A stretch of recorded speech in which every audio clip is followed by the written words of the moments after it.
Look at this trailer. Just look at it. Beautifully rendered, stunningly directed. The visuals are sublime, a real testament to the efforts of the dozens, probably even hundreds of people who worked on this title. Each one pouring their blood, sweat and tears to show us the perfect rendering of the beautiful game, soccer. If this much love has gone into the trailer, into a trailer shown at E3 and explicitly marketed as a gameplay trailer to boot, imagine how phenomenal the finished version must look. Oh. What happened there? Where did all that glistening skin, that beautiful lighting, that wonderful dynamic energy go? He's got the ball there in the defensive zone by reading the play very well. Trailers do this all the time. They show the way that they want the game to feel, rather than how the game actually plays, especially if it's a big, money-gobbling AAA title with a budget the size of, let's say for comparison's sake, a large passenger liner. Case in point, the first Gears of War game reportedly cost $12 million to produce. That might sound like a lot of money, probably because it is. Certainly it was no small investment to make for a video game in the noughties. The size of AAA development has only ballooned. For instance, Call of Duty Modern Warfare 2 had an estimated budget of around $45 million, and at the extreme end, games like Star Wars The Old Republic and Grand Theft Auto 5 both reportedly had development budgets in excess of $200 million. With budgets this big, you'd think publishers would want to protect their investment by showing actual gameplay footage in their trailers, get people excited about the games they might want to play. So why don't they?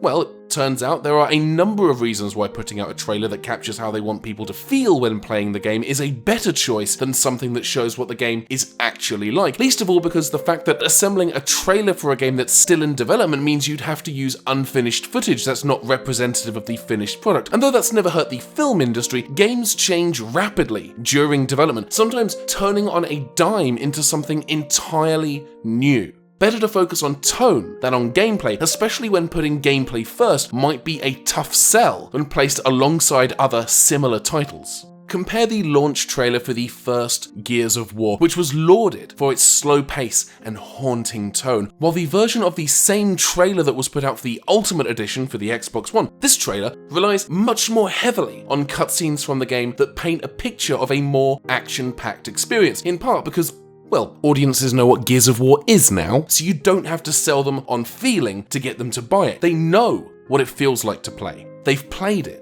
That's not to say all trailers favour mood and tone over gameplay. There are exceptions to the rule, such as with compilations or remakes of classic titles which rely upon the nostalgia factor, or comparatively smaller brands where the game itself is the hook, or story-driven stuff which can be edited much more like a movie trailer. But there's an accepted wisdom among marketing people in the game industry, at least the ones I've spoken to, that you don't want to potentially put people off of buying your new game by actually letting them see it.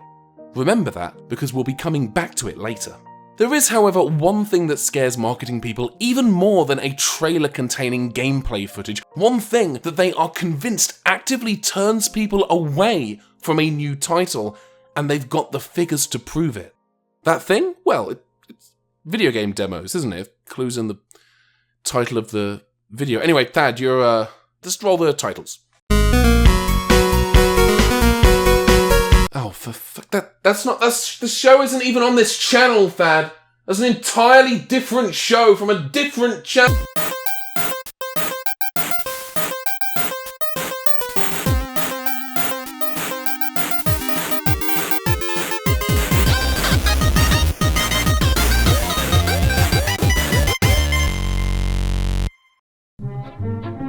These days, we mostly find out about upcoming games from trailers, marketing campaigns, and website coverage, but back in the day, we found out about new titles from print magazines like this one. Not only did these magazines include previews, reviews, and coverage of upcoming titles, they also came with cover discs, cover-mounted floppy disks containing demo versions of new and forthcoming games. For the most part, demos are a playable snippet of an upcoming title, a chance to actually try a game out to decide whether you would enjoy it or not. Cover discs first started appearing in the 80s, stuck to the front of covers of magazines targeting Britain's ever-expanding home computer market. You know, the one that was thriving while Americans were busy burying all those copies of E.T. they couldn't sell. They continued appearing on home computer magazines well into the 90s, eventually morphing from 3.5-inch floppy disks into CD-ROMs containing not just game demos, but expansions for existing titles, a hefty wedge of shareware and public domain titles, and the occasional full game, although sometimes that happened entirely accidentally, such as with a demo of James Bond 2 for the Amiga, Atari ST, and PC, where entering a cheat code granted unintentional access to the full game. See, Sega? It can happen to anybody. あまり時間がねえ。早いとこ済ませてんだがな。 Sometimes demos would contain exclusive levels or other content developed specifically for the demo that wasn't included in the finished game. Some of these demos even proved so popular they spawned their own retail releases. Oh, look, it's Lemmings again. And hey, remember I mentioned demos might be based on unfinished versions of the game? Well, over a decade before Stolen Asset Baby Limbo of the Lost came out for the PC, a demo for the original version dropped for the Amiga CD32 in 1994, featuring just 2 rooms in which you can do bugger all for about a minute or 2 before the demo boots you back out to the title screen. A year earlier, a demo was put out for Donk, a massive but largely forgettable duck-based samurai platformer, but not only did the demo use a much earlier version of the sprite for the game's lead hero, it also went by a different name. Dong. Whoops. Thank God nobody but me remembers this, eh, viewers? As home computers moved into the CD-ROM age, so too did consoles, and systems like the PS1 and Sega Saturn hit the market. For many new PlayStation owners, their first taste of perennials like Oddworld Abe's Odyssey and the original Grand Theft Auto came from demo discs that were either packed in with the console, or in the UK, stuck to the front cover of the official PlayStation magazine, which was cleverly named Official PlayStation Magazine.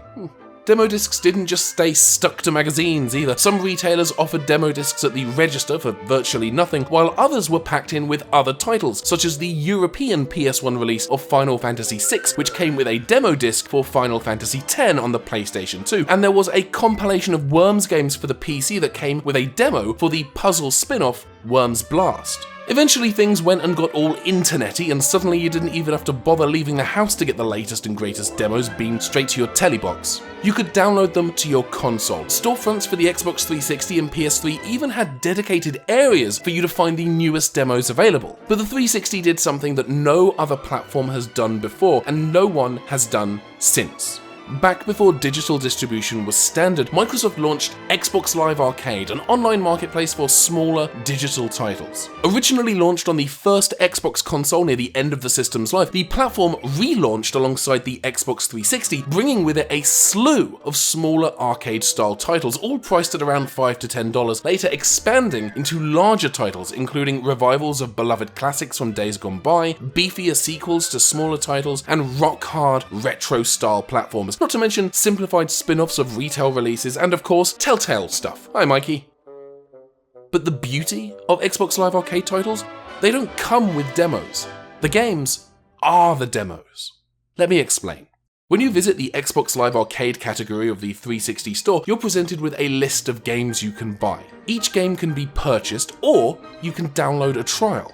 But the trial? It's actually the full download of the game. It's every single byte of data that comprises that title. Of course, it doesn't give you immediate access to the entire game, of course not. No, instead, it gives you access to the beginning of the game, or a selection of levels, or some other portion of gameplay to coax you in. Once you finish the trial portion, you're presented with the option of unlocking the entire game. If you choose to buy it, the whole thing opens up for you there and then. You don't have to download anything else. You've already got the game and you're ready to go.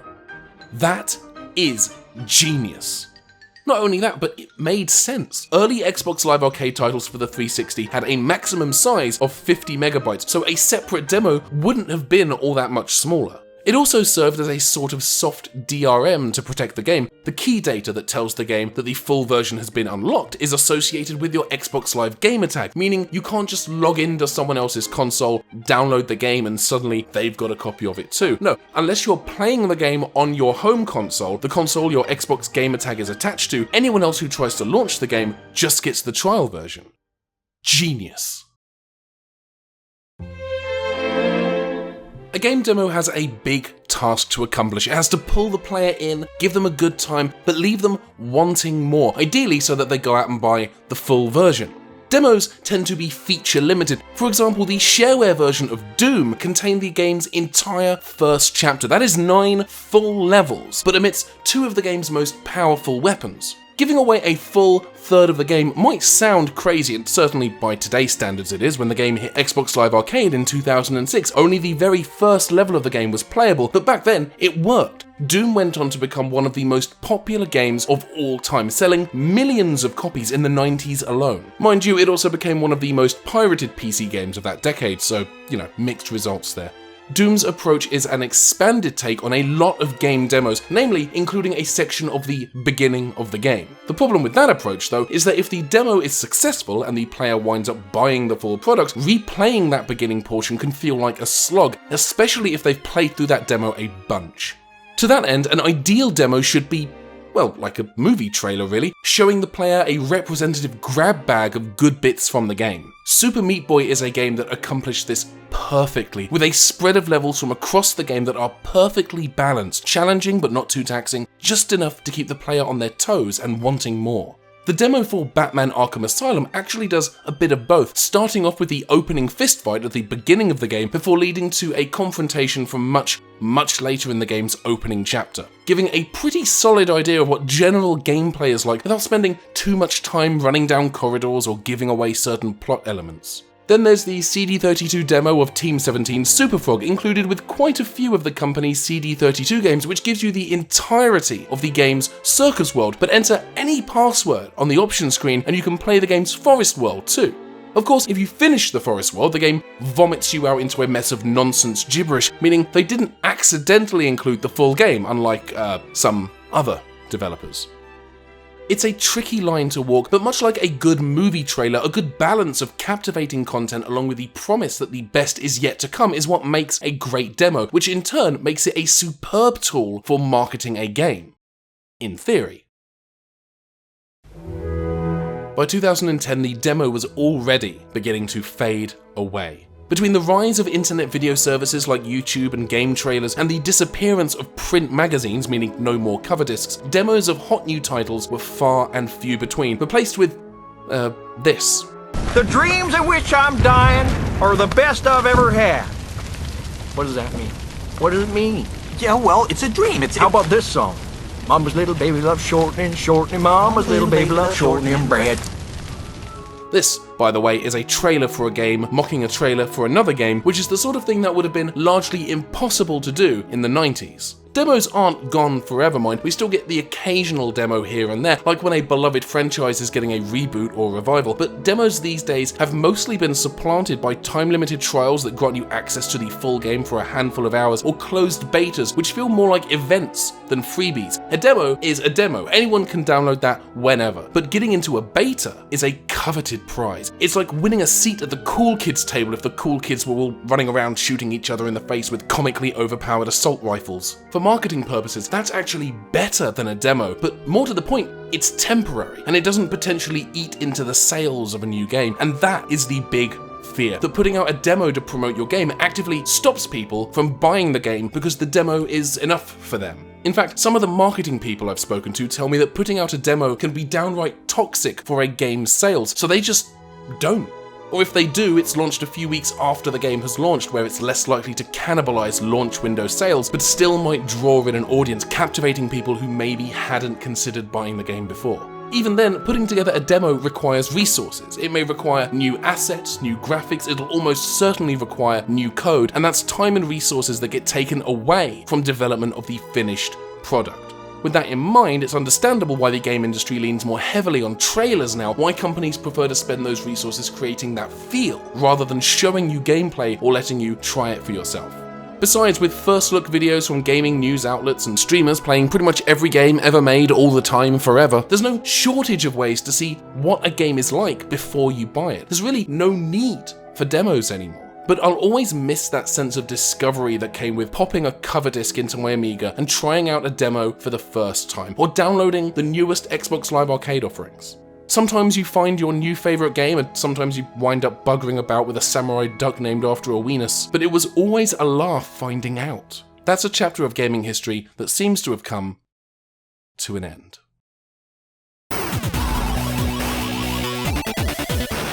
And there we are. Huge thank you to Henry Kropf for capturing some footage from Doom on the PC. For some reason I had some trouble with that one. Just a reminder, I have a podcast called The Life Toyetic with Ben and Molly, where my friend Molly Alice Hoy and I watch movies based on toys, video games, you name it. We just dropped our 20th episode this week, so do please go check it out. And if you're going to be at PAX West, I'll be doing a talk on the history of the video game industry in the UK during the 80s. I alluded to that a little bit in this episode, but that is going to be on Saturday in the Sandworm Theatre at 6 p.m. Do swing by and check it out. That is it. I'm going to try to put out another episode before PAX. Thanks for watching. I will catch you in the next one.